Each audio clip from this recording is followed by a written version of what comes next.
Hi అండి, welcome back to my channel. ఈరోజు మనం పల్చగా రాగి జావ ఏ విధంగా కాసుకోవాలో ఈ వీడియోలో చూద్దామండి.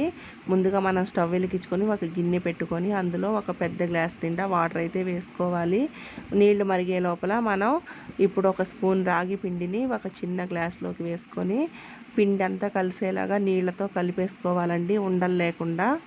చూస్తున్నారు కదా, వీడియోలో చూపిస్తున్న విధంగా మనం ఉండలు లేకుండా పిండిని కలిపేసుకోవాలి.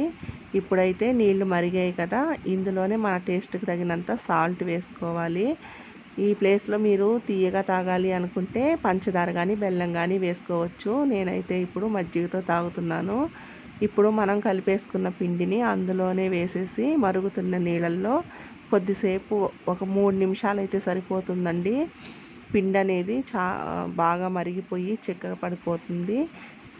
ఇది మరీ అంత చిక్కగా కాదండి, ఎందుకంటే మనం ఒక స్పూన్ మాత్రమే రాగి పిండి వేసుకొని ఉన్నాం కాబట్టి. ఇలా చూపిస్తున్న విధంగా ఉడికించుకోవాలి. తర్వాత ఇప్పుడు స్టవ్ కట్టేసుకొని ఒక 10 నిమిషాల తర్వాత చల్లారిపోతుందండి. ఇప్పుడు ఇందులో మనం మజ్జిగ వేసుకొని సర్వ్ చేసుకోవచ్చు. లేదు స్వీట్ కావాలి అనుకుంటే రాగి పిండిలో మనం పంచదార కానీ బెల్లం కానీ వేసుకొని ఇలాగా ఈ మజ్జిగ ప్లేస్లో పాలు అయితే యాడ్ చేసుకోవచ్చండి. హెల్తీగా టేస్టీగా ఉదయాన్నే బ్రేక్ఫాస్ట్కి రాగి జావా రెడీ అయిపోతుంది. పల్చగా తాగాలి అనుకునే వాళ్ళు ఇలాగా చేసుకోండి.